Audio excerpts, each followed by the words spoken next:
Good morning তোমাদের সবাইকে। এখন বাজে সকাল 5:45। আজকে খুব সকালে ঘুম থেকে উঠেছি, উঠেই পুজোর বাসনপত্র মেজে নিয়েছি। আর এখন রান্না বসিয়ে দিয়েছি। এখানে পটল বেগুন ভাজা করে নিচ্ছি, ফ্রিজে মাছ রয়েছে, খাওয়ার সময় মাছ ভেজে নেব। ভাতের মধ্যে আলু সেদ্ধ দিয়েছি। আর এই যে দুধ থেকে ছানা তৈরি করে নিয়েছি। এখন ছেলে ঘুম থেকে উঠে গেছে ছেলেকে পাউরুটি খেতে দেবো, ওই যে বাটার দিয়ে, সাথে একটু ছানা। ও আবার ফ্রিজে মিষ্টি আলুর পাতা রয়েছে, সেগুলোকে রসা রসা করে নেব। সেই সকালে তোমাদের সাথে ভিডিও শেয়ার করেছি, আর এখন অনেকটা সময় পর তোমাদের সামনে ফিরে আসলাম। এখন বাজে বেলা 3:30। এখন খাওয়া দাওয়া করবো। এদিকে সবারই কিন্তু খাওয়া দাওয়া হয়ে গিয়েছে, শুধু ছেলে বাকি আছে আর আমি বাকি আছি। তো এখানে মাছ ভেজে নিচ্ছি গরম গরম। আর আজকে সেরকম কিছু রান্না করিনি, কারণ পুজো করলাম, পুজো দিলাম একটু গণেশ ঠাকুরকে ছেলের জন্মদিন উপলক্ষে। তো বাজার তো সেদিনে নিয়ে এসেছিলো, আজকে শুধু মাংস আনলো, আর সবজি তো কালকে এনেছে, সেটা তোমরা দেখতে পেয়েছো। এই সবজিগুলো যদি শেষ হয়ে যায় তখন আলাদা করে আরও অন্যদিন বাজার করা যাবে, বাড়িতে যেটা খাবো সেটা। এখানে 2 পিস মাছ ভেজে নিচ্ছি ছেলের জন্য, আমার জন্য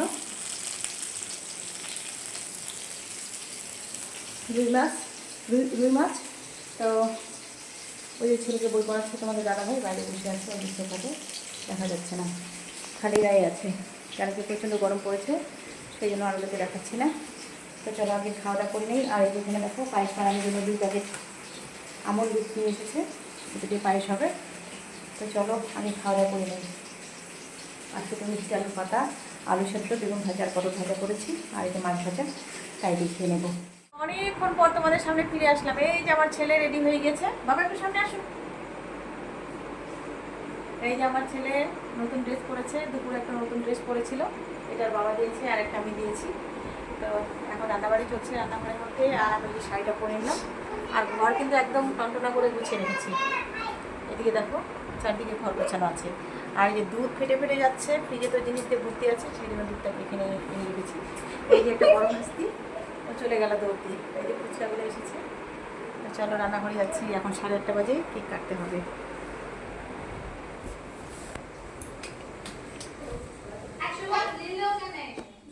এখানে রান্নাবাড়ি হচ্ছে, তো মেজে বৌমা এই যে দেখো শিলপাটার মধ্যে গরম মশলাগুলোকে বেটে নিচ্ছে।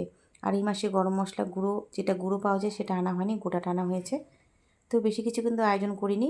আর এখানে ঘরটাকে পরিষ্কার করে নিয়ে এই যে ছেলে এখানে বসবে, আশীর্বাদ করব, সবাই কেক কাটবে। তো এই জায়গাটাকে সাজিয়ে নিচ্ছে আমার ভাস্তি, দেওরের মেয়ে। এই যে আমার ছেলে এখানে দাঁড়িয়ে আছে, এখানে বাচ্চারা সব দাঁড়িয়ে আছে। তো ফাইনালি দেখো ছেলে কিন্তু বসে গিয়েছে, আর লেটও হয়ে যাচ্ছে, কেউ এসেছে কেউ আসেনি। তো এই যে দেখো একটা প্রদীপ জ্বালানো হয়েছে, বেশ সুন্দর করে এটাকে জায়গাটাকে সাজানো হয়েছে। আর কিছু ফুল দিলাম, কিছু ফুল আবার রেখে দিলাম, তবে ভাবছি যে সব ফুল দিয়ে দিলে হয়তো জায়গাটাকে আরও বেশি সুন্দর লাগতো। তো দেখো তোমাদের দাদাভাই আর আমি এখন আশীর্বাদ করে নিচ্ছি।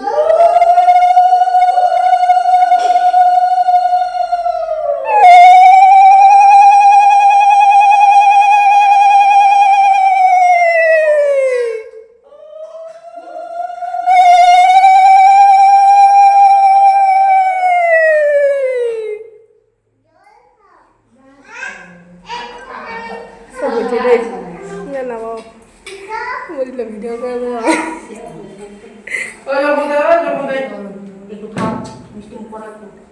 ছবি না সময় দেখা যায় দেখি না।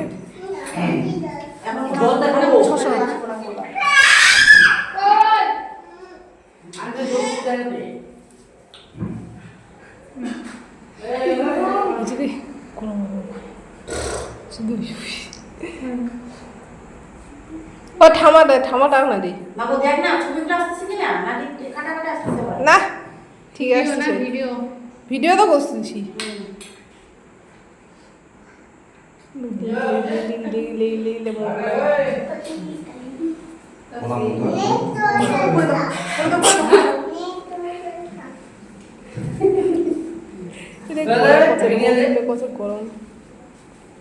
এখন বড় মা আশীর্বাদ করছে। বড় মা বলতে আমার জেঠি শাশুড়ি।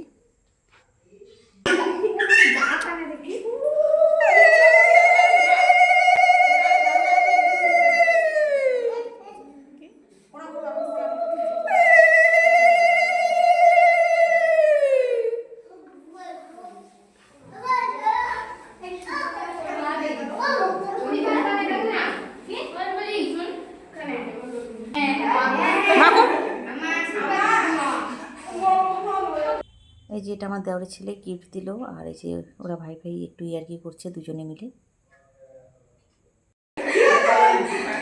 লাগবে না, এমনি এমনি পর।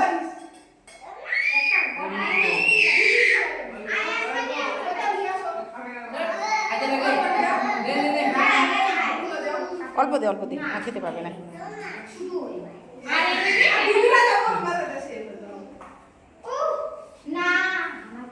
এই যে এখন আশীর্বাদ করছে আমার যা, এটা আমার ছোট যা।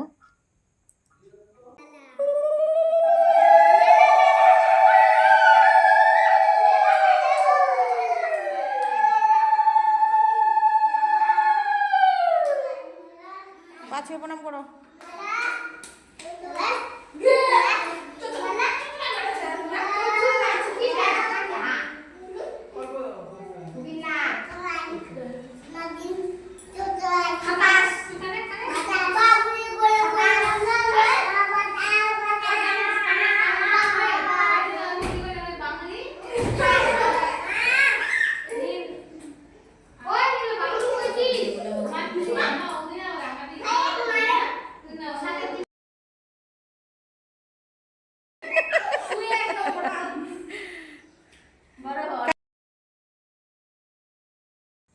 এখন আশীর্বাদ করবে আমার ভাগনা বৌমা। এটা কিন্তু আমার যে ননদ আছে, ননদের ছোট বউ, তো আমার ছেলের বৌদি হবে। আমার বৌমা মানে আমার ছেলের বৌদি, তো একটু হাসি ঠাট্টা করলাম। তো এই যে মোটামুটি শেষ আশীর্বাদ করা, আর কিছুক্ষণের মধ্যে আমরা এখন কেক কাটবো।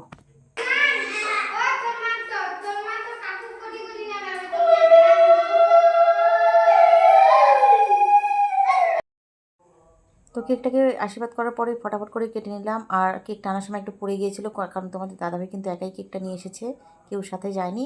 তো কেকটা দেখো উপরেটা কেমন হয়ে গিয়েছে।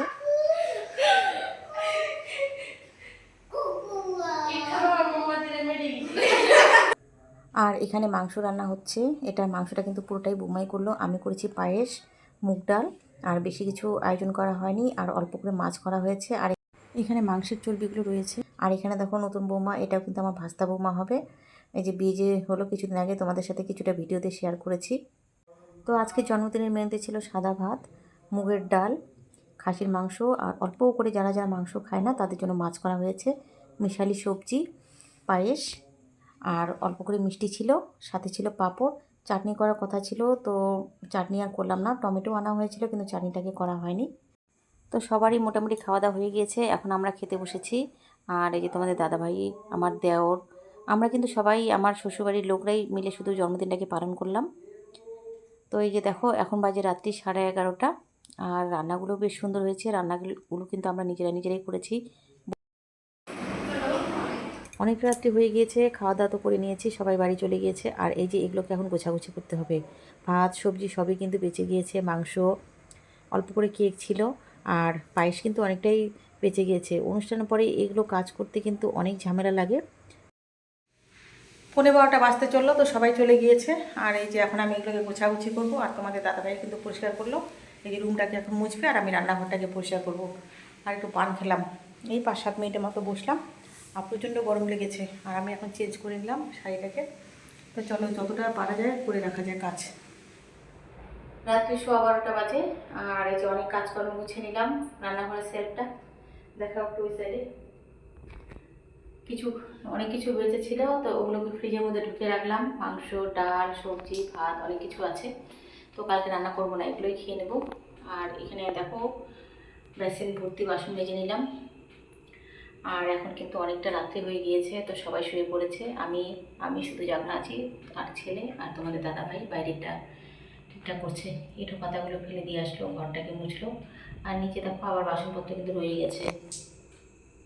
ওই সাইডে কড়াইটাকে মেজে রাখলাম। তো যে বাসন মেজে একটু ফ্রেশ হয়ে নেবো, তারপরে শোবো। তো আবার 1 বছরের অপেক্ষায় দিনটির জন্য। আর বাপের বাড়িতে বলা হয়নি, বাপের বাড়িতে আসেনি। তো চলো আজকের জন্য আমি ভিডিওটা এখানে শেষ করে দিচ্ছি। তোমরা সকলেই ভালো থেকো, সুস্থ থেকো। দেখা হচ্ছে কালকার নতুন ভিডিওর সাথে তোমাদের সাথে। আজকের জন্য tata, bye bye, good night.